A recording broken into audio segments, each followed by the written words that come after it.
Hello everybody and welcome to the online version of the Style and Mechanics seminar.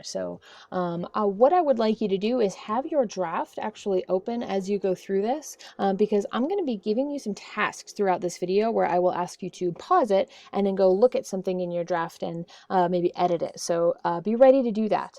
And these are style mechanics are those sort of sentence level concerns that you want to be looking at kind of as you come near the end of the drafting or as of the editing process rather. And the first thing we're going to be talking about is achieving active voice rather than passive voice. And what this is about is the kind of voice that you use in your writing is kind of how you phrase things and the way that you use verbs. And there are a few rhetorical situations that call for passive voice, but most don't. And so like lab reports usually ask for passive voice. And what that is when you remove the actor from the action. So it's just, something is just happening without anybody or anything doing it. And the focus and the subject of the sentence is whatever is being done.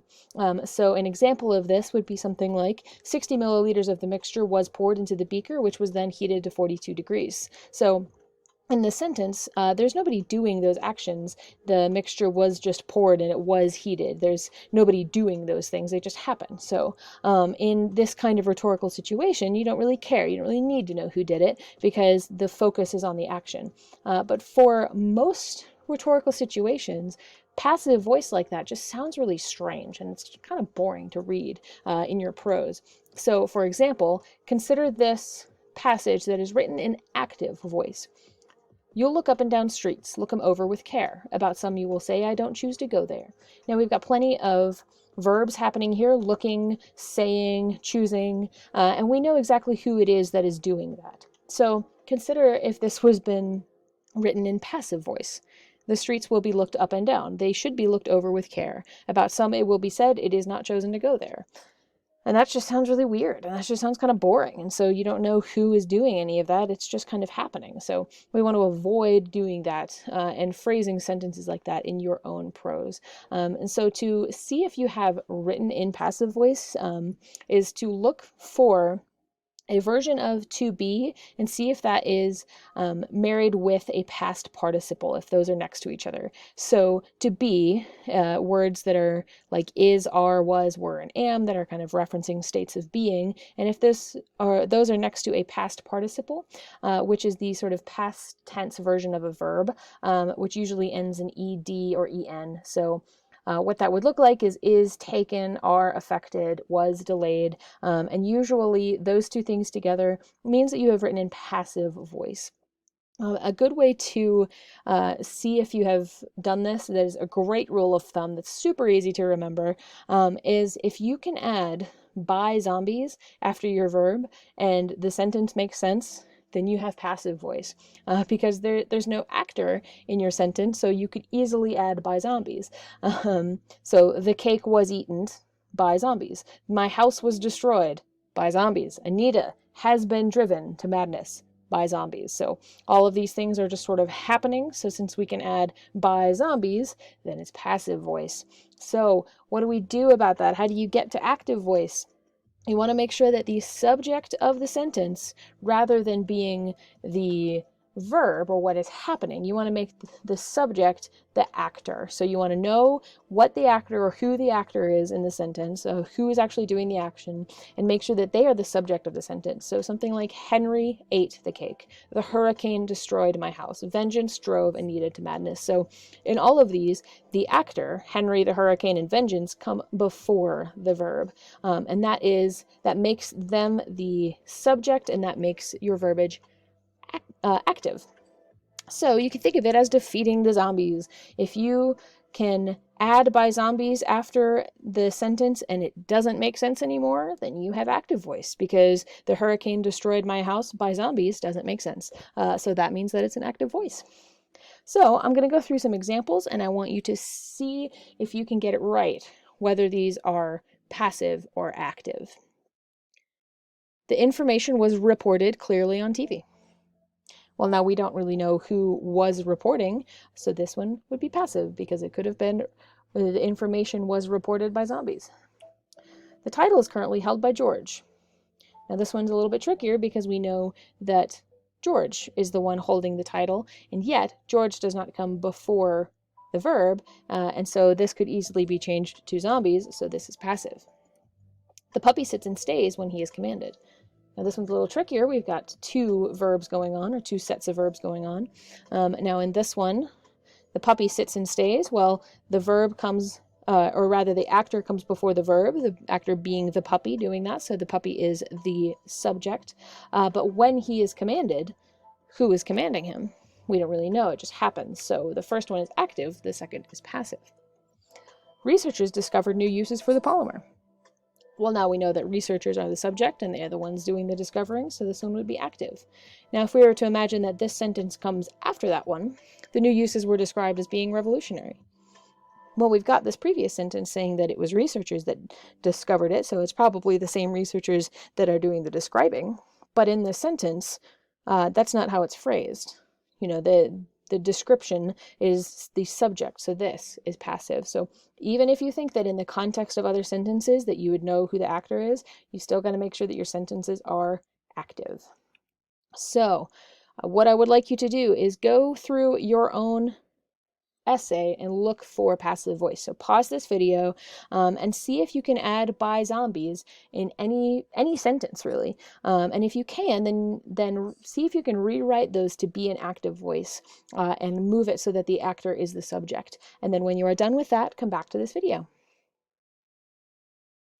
Okay, so now that you're back from identifying passive voice in your essay, the next thing we're going to be talking about is transitions. And so these are those moments in your writing that are at the beginning of a paragraph or the beginning of a section that signal the movement between ideas. And these are really important, even if they're just a word or two. Transitions are really key because what they do is they act as signposts for your reader and really show what the relationship is. So they can kind of show your reader that you're moving from one thing to the next, but also how those ideas are connected. So they also support the overall logic of your argument because they show how your different ideas are connected and what the overall purpose of everything is. And so having strong transitions can really help you achieve strong logic. So you want to think through what your different sections, what your different ideas are. You know, you've probably got an intro and a conclusion, various key points, different analyses, all these different sections, and really think through how those ideas, those concepts, analyses, different facts and your development of them, how those are all connected and how they relate to one another. And transitioning clearly between them will help your reader understand the entire argument by kind of signaling the relationship between the various pieces of it. And so this is just a list of some potential transitions that you could use at the beginning of your paragraph. So over here are some ones that are kind of boring that you want to avoid, like and, but, then, or first, second, third. And while those do technically sort of transition, they don't tell your reader anything about what the relationship is between ideas. It's just kind of going from one to the next. And so if you maybe want to show how one idea adds on to another, you could say something like in addition to or additionally, also, moreover, similarly, right? It can be just a word or two that shows that relationship. You can show contrast, however, nevertheless, on the contrary, in spite of, you know, any of those. You want to show cause and effect. Another issue is that, or for this reason, this has led to, even as simple as therefore, accordingly, or thus. Those are all examples of ways to just show what the relationship is as you move from idea to idea.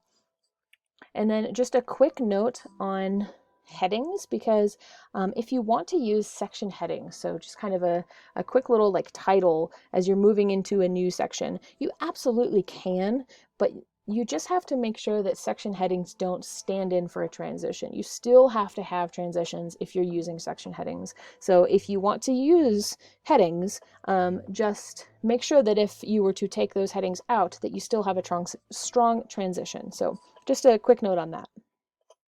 Okay, So once again, I'd like you to pause this video, go through your essay, and look for where you move from one idea to the next, and how well you kind of flow between those. How do you connect one from one to the next? Do they seem like they logically connect? And have you described, even with just a couple of words, of how they relate to one another? And if not, then see if you can work on a transition, and then come back to this video. All right, and finally, now that you are back from working on your transitions, the last thing we're going to talk about is just some tips for writing clearly and concisely and making sure that your language is as straightforward as you can. So one tip for writing concisely is to eliminate modifiers. This is something that's really simple, but it can make a big difference. And modifiers are those words that add a description or add specificity to another adjective, but they're usually kind of unnecessary, and they sort of bog down your writing, and they kind of just are boring, and they don't sound as good. So some modifiers like that would be things like fine, quite, lots, very, somewhat, many, great, or sort of. So those all modify other words, very something, sort of something, but they don't really actually say very much, and they're just kind of boring to read. So think about whether you really need to say really or very if you're trying to create emphasis. So instead, if you want to make emphasis, or you want to create emphasis, or be really precise about something, you can use just a different word that's stronger. So instead of very good, say incredible, amazing, spectacular. Instead of really important, you could say critical, exigent, pressing, urgent. There's just better words that you can use that just sound a lot stronger than using a modifier like really or very or sort of or somewhat. So on that note, I have a joke for you. What do you call a wordy dinosaur? A thesaurus rex. So when you are searching for those better words that you could use a thesaurus. They're so useful. Thesaurus.com is something that I have open all the time when I'm writing, and you can just type in something like very good and see what it comes up with. They're super useful. So remember to use a wordy dinosaur when you are looking for better words to use. And then as far as writing clearly, kind of on the same note, you want to be as specific and straightforward as you can, and you want to check for where you're being kind of vague, even if just unintentionally. Often when we're writing, it's easier to kind of zoom out and focus on big picture kind of ideas, but that can kind of come across as vague sometimes in your language. So do you have any words that have meanings that you haven't actually clearly stated? What do you mean if you're using words like healthy or good nutrition? Like what does that mean? What does that look like? Or if you have a sentence that says something like, there are things we can do, like what things? What is the situation, right? And so a way to help make that more clear is help that be more specific, give your reader some examples, say exactly what you mean and point to some examples of that. And so some words to just kind of generally avoid, at least by themselves, are things like people, because that's just really broad, things or stuff, because that's just, again, just really kind of vague and it's not really specific. But also something like government, which part? There's a lot of branches and a lot of agencies, so be really clear about what you mean. So those are words to kind of avoid. And then there are some words that you just need to explain. So you can use them, but just explain them a little more. So something like impact. Was it a big impact, small impact? Same with effect. What was the effect? Were things increased, decreased, whatever? And then also something like process, procedure, or method. What is that process? If you're saying something is in the process, what is that? What does that mean? What is that method? What are the steps? So there are just some words that you want to make sure that you're not being vague, that you just need some explanation. So I'd like you to, for the last time, go through your draft, look for where you're using unnecessary modifiers and where you may be using some vague language.